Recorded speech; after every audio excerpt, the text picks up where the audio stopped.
주나라의 예와 악을 정리하여 유학의 기초 경전을 정립하였으며 이 예학을 바탕으로 하는 정치 실현을 목표로 수많은 제자들을 가르친 유학의 창시자, 공자의 명언을 만나러 가볼까요?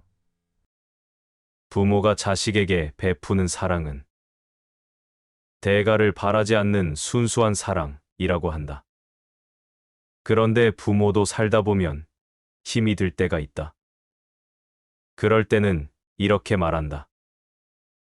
내가 너 키우느라 얼마나 고생을 했는데. 이 말에는 내가 너를 키우느라 이만큼 애를 썼으니 너도 노후에 나한테 보상해라 하고 바라는 마음이 내재되어 있다.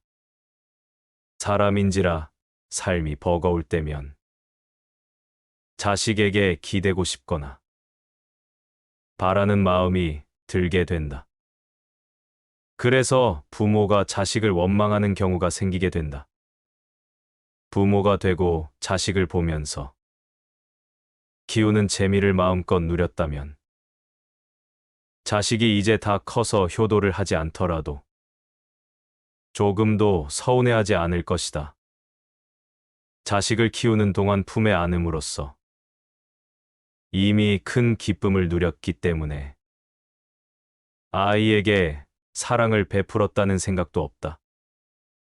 그러니 자식이 독립해서 제 가정을 건사하는 것만으로도 부모는 행복하고 고맙게 여기는 것이다. 반면에 아무리 부모라도 내가 너를 키웠다 하는 생각을 가지면 자식에게 실망해서 괴로움을 자처할 수도 있다. 인생을 책임감으로 살게 되면 본인은 열심히 산다고 하지만 돌아보면 인생 전체가 허무하고 공허하게 느껴지기 쉽다. 자식을 위해서 어떤 부모가 될 것인가 하는 이런 생각은 겉으로는 훌륭하지만 실제로는 가족을 위해서 자신을 희생한다는 의미가 숨어 있다. 시간이 흐르면 결국 스트레스를 받게 되고 나의 지난 인생이 아쉽기만 하다고 생각한다. 가족을 위해, 아이를 위해 내가 노력하고 헌신하고 희생한다. 이렇게 말하는 사람은 마음속에 사명감이 있다. 어깨가 무거워진다고 말하곤 한다.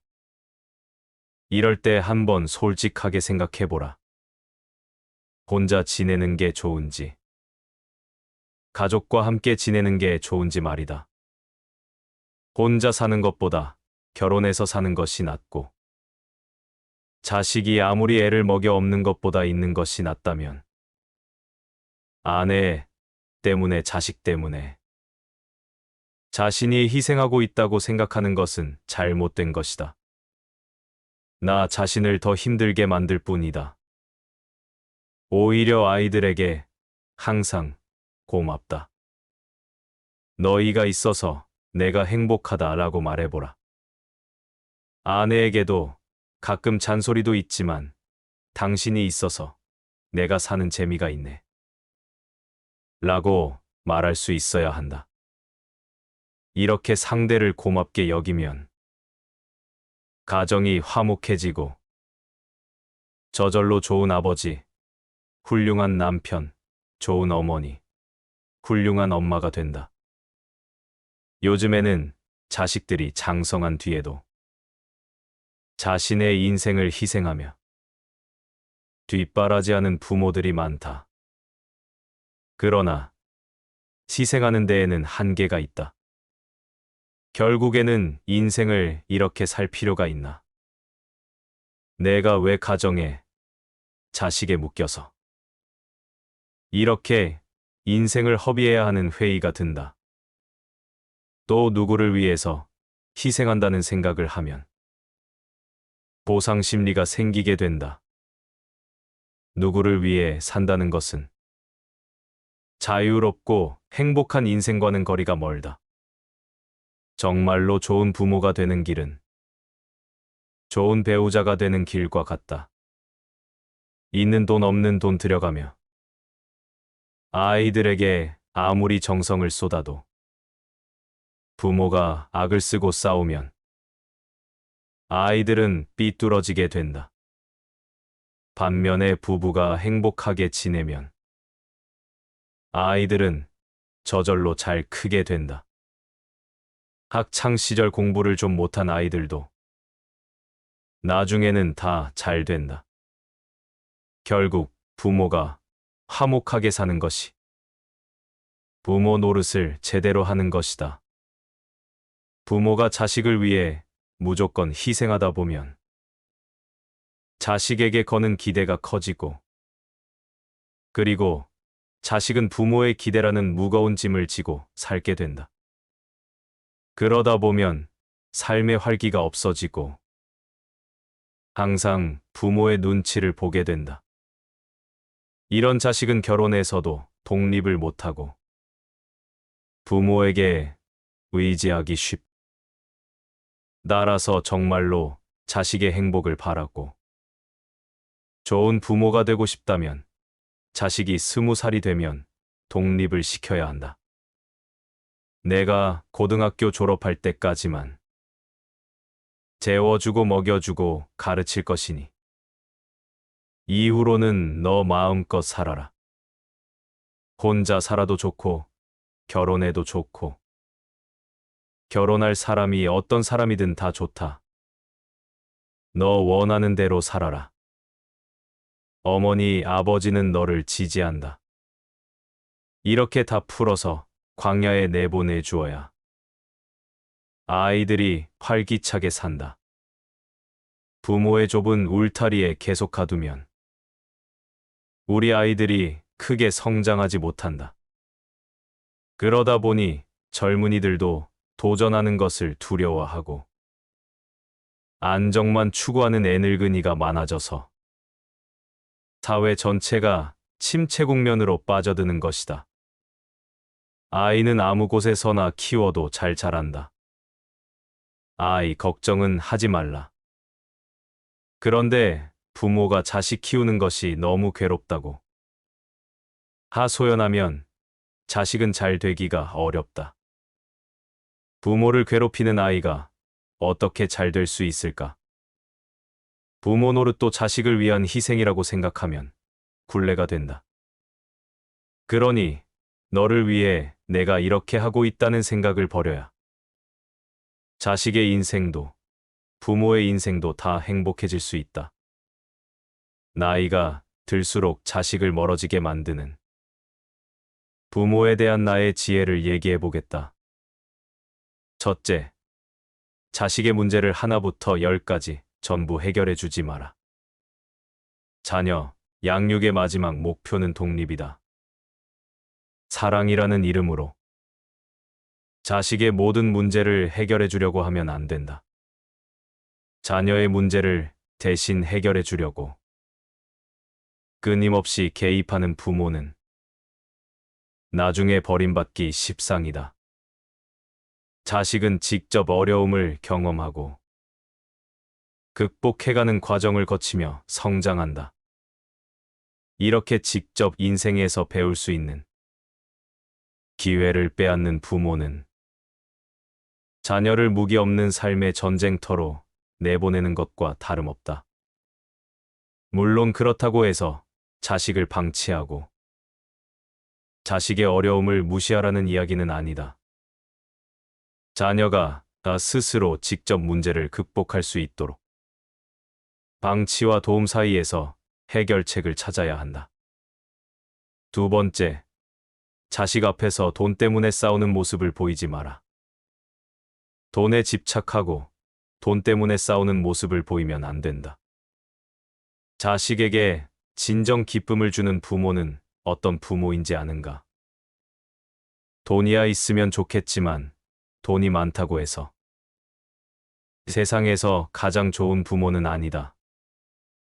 자녀 앞에서 돈 문제로 끊임없이 다투는 부모는 자식의 정신건강에 좋지 않다. 자식은 지속적으로 스트레스를 받고 불안을 느끼게 된다.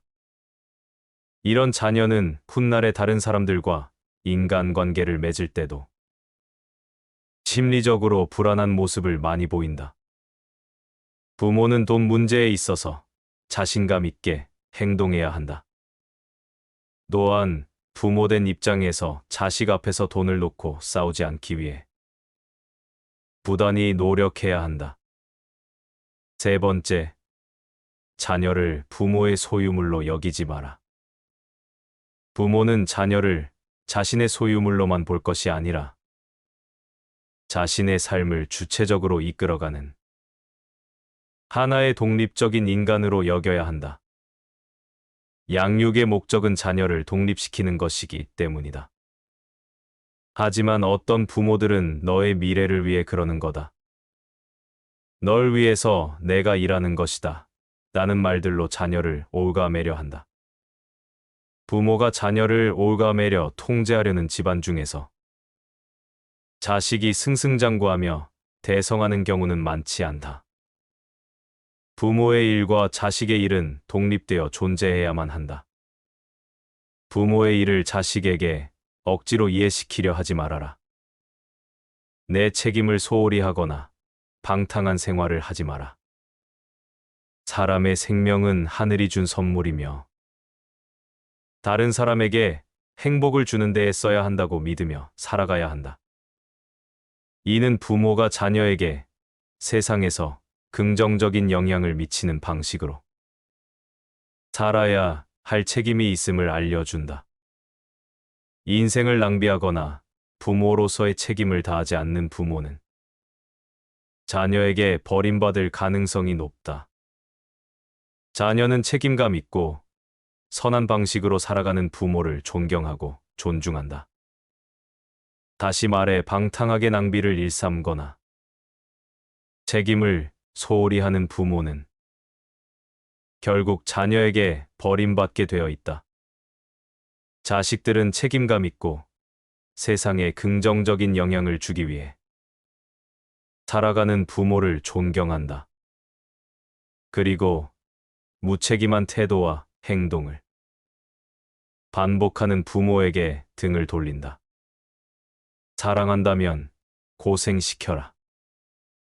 엄마가 사준 참고서를 보고 골라준 회사를 지원하고 면접을 볼 때 엄마가 동행하는 자식은 결국 불행해진다고 말했다. 내가 누군가를 진심으로 사랑한다면 그를 고생시키지 않을 수 있겠는가? 내가 누군가를 진심으로 대하고 있다면 그를 깨우쳐 주지 않을 수 있겠는가? 사랑하는 사람이 편안히 지내고 잘 되기를 바라는 것은 옛날이나 지금이나 인지상정일 것이다. 내 자식이, 내 연인이 고생한다는 소식을 들으면 눈물 흘리지 않을 사람이 어디 있겠는가? 하지만 사랑이란 아픔을 참고 견디는 것이다. 내가 나의 아픔을 다스려 사랑하는 사람을 참고 지켜볼 때 사랑하는 사람이 고생을 통해 더욱 사람다운 사람이 되는 것이다. 엄마가 사주는 참고서를 보고 엄마가 골라주는 회사를 지원하고 면접을 볼 때도 엄마가 동행하는 자식은 결국 불행해진다. 그러므로 내 자식을 사랑한다면 고생을 시켜야 하고 내 제자를 사랑한다면 엄격한 채찍질을 아끼지 말아야 하고 내 연인을 사랑한다면 격렬한 비판을 아끼지 말아야 한다. 중은 군주나 국가를 향한 일방적 희생을 의미하지 않고 고든 마음, 진실한 마음을 일컫는다. 사람도 마찬가지이다. 누군가를 진심으로 대하는데 어찌 충고와 깨우침을 아끼겠는가? 사랑이란 긍정과 부정의 총합이다. 사랑이란 무조건 긍정하는 것이 아니라 좋아함과 미워함이 균형을 이뤄야 한다. 타인을 진정으로 사랑할 때 우리는 그 사람이 잘 되기를 바라며 나아가 완성된 사람이 되기를 원한다. 사람들의 완성은 스스로의 잘못된 행동을 고치고 고난과 시련을 겪고 이겨냄으로써 이루어지기 때문에 사랑이 무조건적인 긍정이 될 수는 없다. 내가 사랑하는 사람이 잘 되기를 원하면서 그 사람의 잘못을 비판하지 않는다면 이는 사랑하지 않는 것이다. 그 사람의 잘못을 고치지 않는 것을 미워하지 않는다면 또한 사랑하지 않는 것이다. 사랑을 바탕으로 하는 비판과 그렇지 않은 비판은 확연히 구별된다. 따라서 사랑이란 좋아함과 미워함이 균형을 이뤄야 한다. 부모가 자식을 사랑하는 것도 마찬가지이다. 조선시대 정조 때의 선배였던 이덕무는 부모와 자식 간의 사랑의 도에 대해 다음과 같이 말했다. 너무 엄격하면 사나운 자식은 멀어지게 되고 너무 사랑하면 영리한 자식은 방자하게 된다. 부모가 자식을 대하는 방법은 엄격함과 사랑함이 균형을 이루는 것이다. 부모가 자식을 대하는 마음만큼 사랑이 넘치는 것은 없을 것이다. 하지만 부모와 자식 간에도 좋아함과 미워함이 균형을 이뤄야 하니 다른 종류의 사랑에는 말할 것도 없다. 이렇듯 내 말에 따르면 무조건적인 사랑을 베푸는 것도 좋지 않다. 부모 자식 간의 사랑에는 균형이 필요하다. 또 사랑하는 자녀가 성장하여 온전한 인간이 되도록 돕고자 하는 마음이 있어야 한다. 나는 너무 많은 사랑이나 너무 많은 엄격함은 자녀에게 부정적인 영향을 미칠 수 있다는 점을 몇 번이고 강조한다.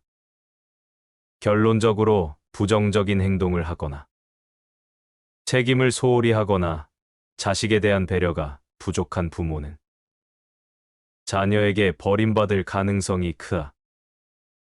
나는 자식에게 모범이 되는 부모가 되기 위해서는 무엇보다 사람의 됨됨이가 중요하다고 말했다.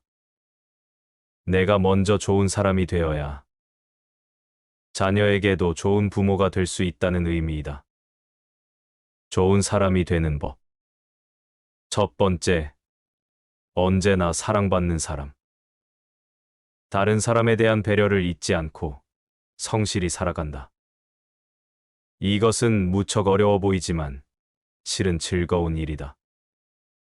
이 같은 삶의 방식을 가진 사람의 곁에는 언제나 많은 이들이 따른다. 주위의 사랑을 받기에 외톨이가 되는 법이 없으며 동료들과 항상 더불어 살아간다. 두 번째, 타인에게는 관대하되 자신에게는 엄격하나. 너그럽고 대범한 자세는 타인과 좋은 관계를 만들어가는데 긍정적인 작용을 한다. 그러나 그 같은 너그러움을 자신에게까지 적용하지는 말아야 한다.